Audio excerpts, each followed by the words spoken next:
In this video, it's going to be an in the kitchen video, and I'm going to be showing you how to make meatloaf two ways. The first way is going to be the plain meatloaf, which doesn't have any kind of onions or peppers or anything like that for the picky eater, and that's what we're going to start off doing. In this big mixing bowl, I have 2.5 pounds of hamburger. And you're going to need some salt, not much, just a little, and some of this.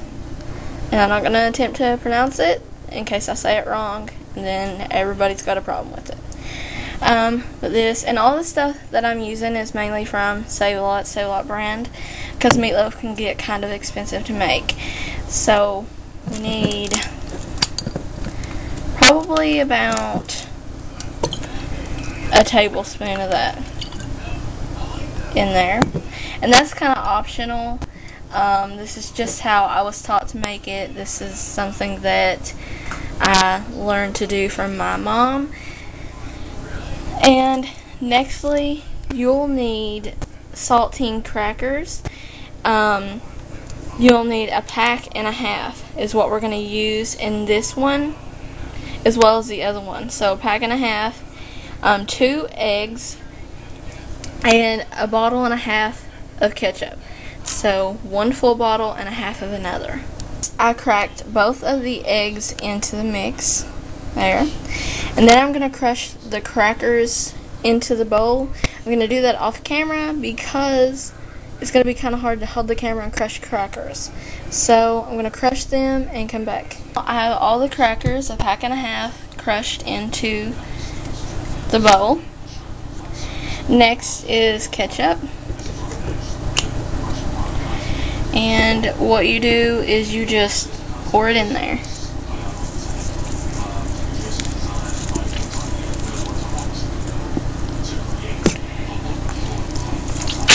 And this is 1/2 bottle. 1/2 bottle is going to get put in there like that. Now the next step is really messy. You don't have to do it this way, I don't guess, but to make sure everything's mixed well, you're going to use your hands.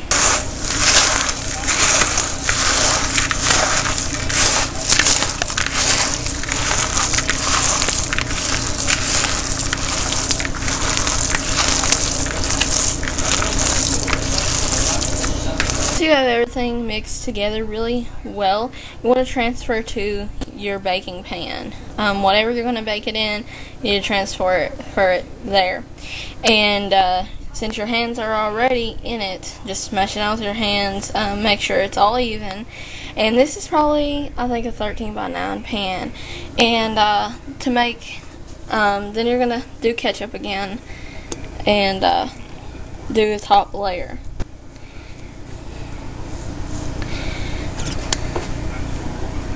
Okay, just like that. Next, I'm just going to take a spoon,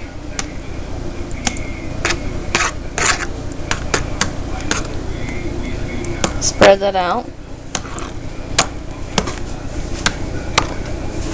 You can use as much or less as you want.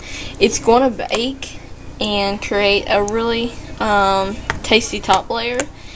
If you're not a fan of ketchup, I've heard that some people use barbecue sauce for this step. So it's whatever you choose to make of it. Okay, now that that's done, you're ready to go in the oven. So I'm going to put the oven on 350, and this is going to go in there for roughly about 1 hour and 30 minutes.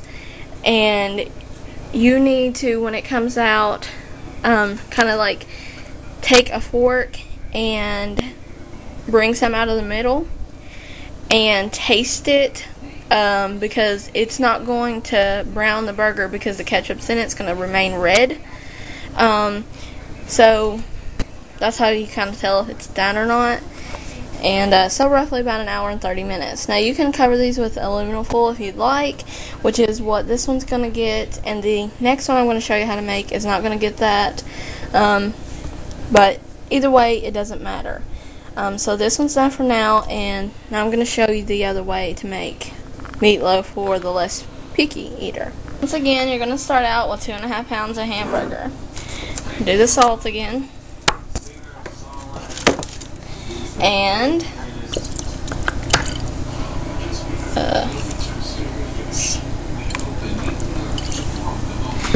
then gonna add your 2 eggs.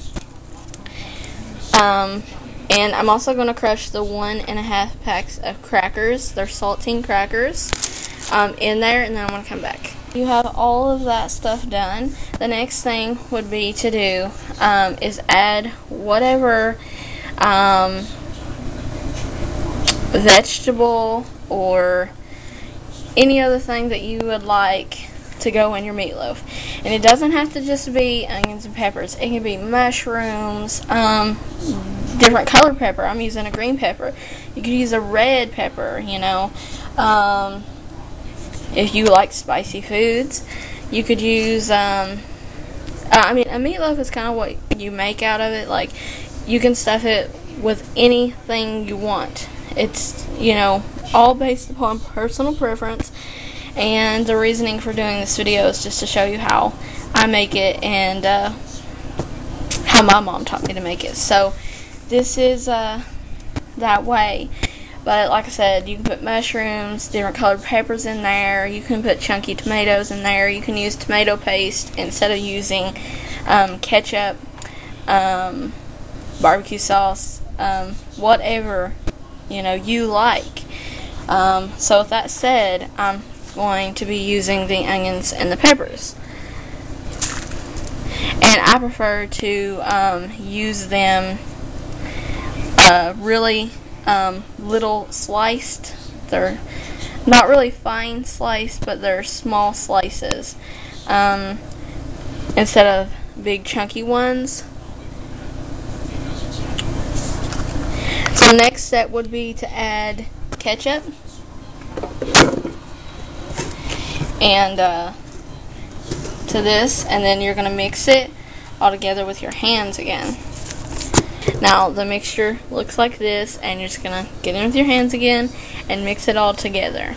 And I also forgot to mention that there is actually only half of a green pepper cut up and roughly a whole onion, just a white onion.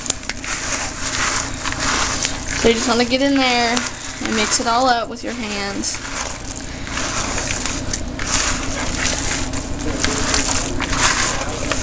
So I've already patted it out down in the pan and everything. We're going to do the topping again, which is just the tomato ketchup. Just smooth that with a spoon. And this one is also in a 13x9 pan.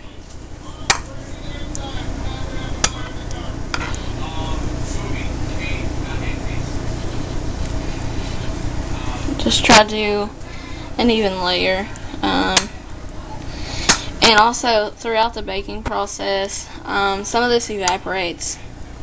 So, if you want, take it out halfway, between an hour and 30 minutes, in between there somewhere, and reapply some ketchup if you want. And also, you don't have to use a full bottle and a half of a bottle of ketchup. You can use whatever to your liking. And also, like I said, you can use barbecue sauce or something like that if you do not like ketchup. So now it's time for the oven once again, and it's going in at 350 for roughly about an hour and 30 minutes. Here's it cooked, and it actually only took roughly about an hour.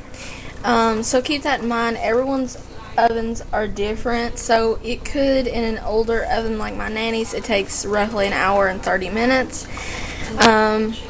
In the newer stove, it only took roughly an hour.